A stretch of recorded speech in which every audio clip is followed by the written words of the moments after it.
How's it going, YouTube? Man, I'm glad to be back. It's been a long time since I made a video, and I know that I gotta get back on it. I've been a little confused on how to go about my channel, but I think that officially I'm gonna make this channel as tech reviews. You know, like anything, well, tech-wise. You know, things like this. I think that's what I'm gonna be about. It's my T6i. Um, just because I think that I want to crowd a certain, type of people on this channel, and then I'll create a different one, and I'll tell you guys more about that later. Um, so right now, I have very good news. I'm very happy right now. I did like a bunch of cuts just to get to this video, but this video is definitely about a my 24 mil lens I just got last night. Well, actually, I got it this morning. But I actually went in to buy it last night, and they took forever, man. See that? The 24 mil. Anyways, this little pancake that you see here, I guess I gotta zoom in to you guys to see it. This little pancake right here. Overall, the price, it was 142 exactly, plus taxes and everything. It did say supposedly that it was like 129, but it was 142. So far I've been happy.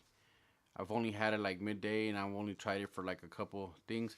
But so far I'm noticing that in shots like inside your home, to where with this lens right here, let's see, this lens right here, the 50 mil, I've talked about it before, and obviously it's famous. You guys should know about this lens. Um, See, I'm gonna show you a detail. I mean, an example of what this lens does. I'm recording off my 10 to 18 right now, and I have it at ISO 800 and f-stop 4.5 and shutter speed at 50. I'm gonna show you the difference between these three right now. I'm not even gonna waste my time to show you this lens, which is the kit lens that most of you guys should probably have. Not because it's a good lens, it's probably because it came with the camera for free. But so I'm gonna show you the difference between these three lenses. So hold on. Okay, right now we are recording on the 50 millimeter lens, and as you guys can see, nobody wants to be this close to my face. It is too much. The what do you call the bokeh though is damn good on this lens. Look at that. You can't even see you can't oh oh oh right there. You can't see back there really good at my clock over there. If you guys can tell. Look. You can't see that teddy bear that good unless I go on the screen and just point at it. There you go. Not on my face. You see, I would not want to be this close to my face for a long time. I'm glad this is just a short video. But now I'm going to show you guys a 24 mil lens. Alright. See, now this one's like I said, the 24 mil f-stop. Right now I have it at 2.8 and a shutter speed of 50. And the ISO, I put it at 200, or else it'd be a little too dark. 200, not bad. I got some lights here. Oh, I forgot to say, on the 50 mil, I only had, on the 50 mil, I think I had it at 1.8. What is that? Shutter speed? No, ISO? No, I'm sorry. Got it backwards. I had it at shutter speed of 50, f-stop of 1.8, and ISO was at 100 with that 50 mil. Look at that. I mean, I guess you can say the good thing about the 50 mil is that you get some nice bokeh, and right here you can see my fridge, but then you can see me good. And this is, guess what? Look, up close and personal, not too bad. Not not that great, but not too bad. And and I'm like, literally my nose is a foot away from the end of the lens, and it's good. The way you guys just saw me with the lens, the 50 mil, was from here and touch there. So that's how far I am now, and that's how far I was with the 50 mil when I had it on a second ago. And also too, I had it on a Gorilla Pod. So yeah, that's the difference between the lenses. And I noticed that this lens right here is good for, let's say you're gonna do a vlog, so you're doing this type of video, and you have low light in your home. You know, the reason this lens is good is because I guess you can just like, you don't have to worry about too much light, and also too you get basically bokeh, and it's good. It's basically better in low light versus you having this lens right here. Oh, I'm gonna tell you guys something that honestly I think it's worth telling you guys, and you guys can hate me for it, but I think it's worth telling the people that are just literally, they have themselves like a T5i, and they want to get something better than a freaking, than their 18 to 55. I'm gonna tell you guys something real quick. If you guys want to step it up and go to your next lens, don't go to the 50 mil, man. You're gonna see that you're so limited to things.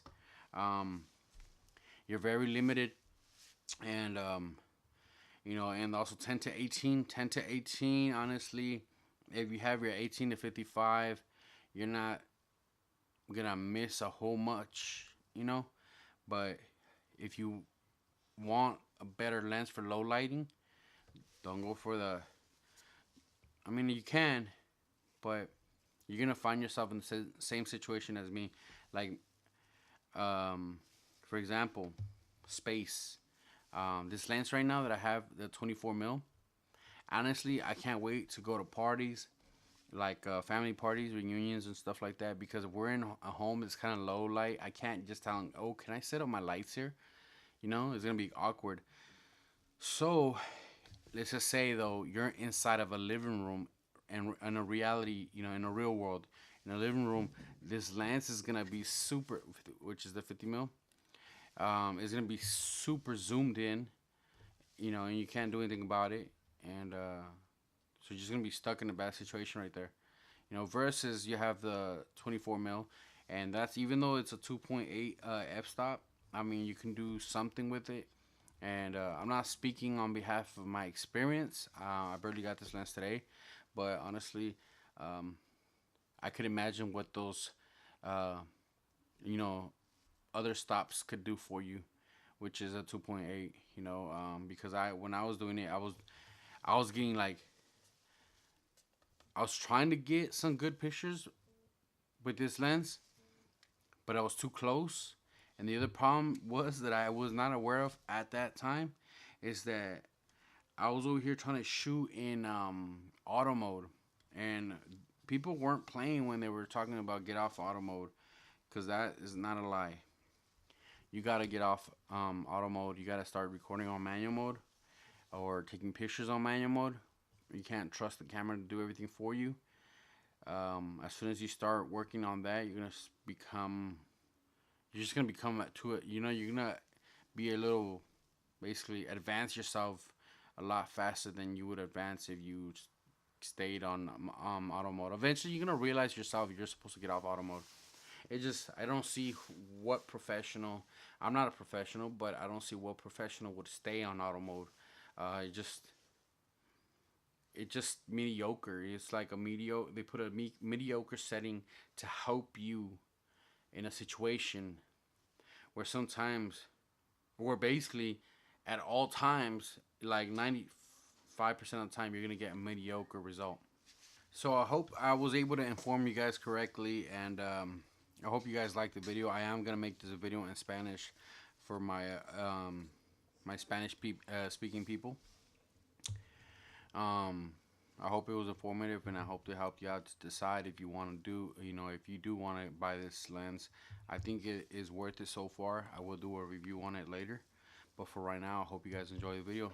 And if you liked it, please hit that like, and if you haven't done so yet, please subscribe.